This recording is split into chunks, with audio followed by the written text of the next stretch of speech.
News, kita ketemu lagi di channel YouTube iColor Service bersama Aisyah Grey dengan Sani.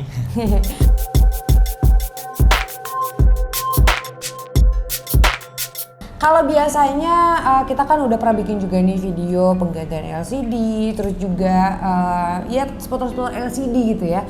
Nah, tapi kita akan membahas lebih dalam lagi nih terkait penggantian LCD. Nah, walaupun ya kalau misalkan kita lihat ganti LCD itu ternyata gampang. Emang paling gampang, aku juga udah pernah nyobain gitu ya. Ternyata emang paling gampang karena ya cuman buka lemnya, habis itu buka ke arah mana tinggal dihafalin dari setiap series gitu kan. Habis itu tinggal dicabut, kemudian ya baut-bautnya cabut, kemudian pasang, selesai. Tapi ternyata tidak semudah itu Ferguson ya. Karena ada beberapa hal yang perlu kalian perhatikan ketika kalian melakukan penggantian LCD. Karena kalian nggak mau bisa jadi rusak di beberapa fitur ataupun kerusakan-kerusakan lainnya ya. Mungkin kita akan bahas terkait dengan True Tone dulu. Kita akan bahas masalah True Tone ya. True Tone ini hilang karena bukan LCD bawaan dari pertamanya ya. Karena kan itu ada data security code dari display ke mesin. Itu di pabrik emang sengaja dibuat harus sesuai sama yang di mesin. Ketika LCD diganti dengan yang tidak bawaannya, itu otomatis security-nya tidak bisa ngebaca di bagian LCD. Kemungkinan besar itu sudah pernah gantian. Nah, terus tadi kan yang mengakibatkan True Tone itu hilang adalah penggantian LCD gitu ya. Nah, sebenarnya nih yang harus dilakukan ataupun yang bisa dilakukan supaya True Tone-nya aktif kembali itu apa?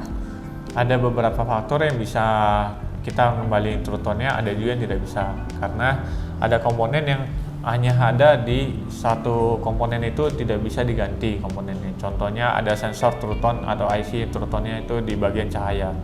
Itu buat seri 8 ke atas ya, itu harus ada bawaannya. Ketika itu sudah diganti, kemungkinan besar True Tone tidak akan bisa kembali lagi. Tadi kan dirimu bilang nih terkait mindahin True Tone gitu. Ini sebenarnya tuh yang dipindahin tuh apanya sih? Kan itu software gitu ya? Ya, kalau orang awam kan pasti cuman berpikir ganti LCD, pindahin data, langsung True Tone-nya nyala. Tapi tidak semudah itu juga. Ini IC True Tone atau disebut ambient IC. Nah, ini fungsionalnya ada data True Tone di sini. Ketika kita sudah pindahin data LCD yang di mesin ke LCD datanya, itu mungkin sudah masuk ya, pakai beberapa alat ya. Kita bisa fungsikan beberapa alat. Nah, kalau data True Tone-nya sudah masuk di LCD, tapi IC ini bukan bawaannya, ini True Tone tidak akan bisa ngebaca gitu. Karena IC-nya ini ada security code yang menyatu sama mesin.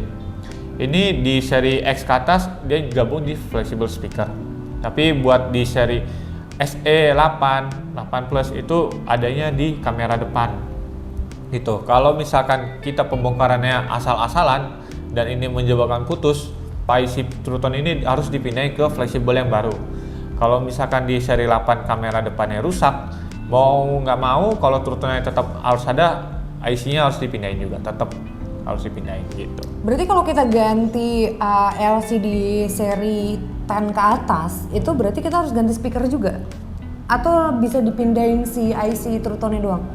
Kalau kita pembongkarannya tidak merusak fleksibel speakernya, itu tidak perlu ganti gitu. Tapi kalau misalnya kita pembongkarannya atau ada orang awam yang mencoba membongkar sendiri dan menyebabkan itu rusak atau sobek, itu harus dibawa ke orang yang lebih mengerti buat dipindahin komponennya.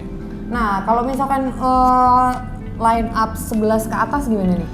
Kalau di seri 11 ke atas itu udah mulai berubah ya komponennya. Itu IC yang True Tone-nya nempel di IC LCD.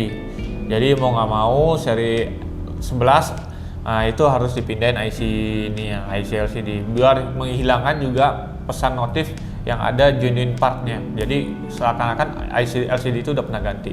Oke, jadi itu dia ya, kalau misalkan kalian punya permasalahan di True Tone bisa dibawa aja karena harus dilakukan pengecekan secara menyeluruh gitu ya, karena kita nggak pernah tahu penyebab sebenarnya tuh apa gitu. Jadi bisa jadi kamera depan malah tadi gitu ya, ternyata mengakibatkan True Tone-nya jadi gak aktif. Jadi langsung aja dibawa ke sini, dan kalau misalkan masih punya pertanyaan nih terkait dengan True Tone, langsung aja tulis di kolom komentar di bawah ya. Kalau emang jawabannya pendek kita langsung balas nanti adminnya.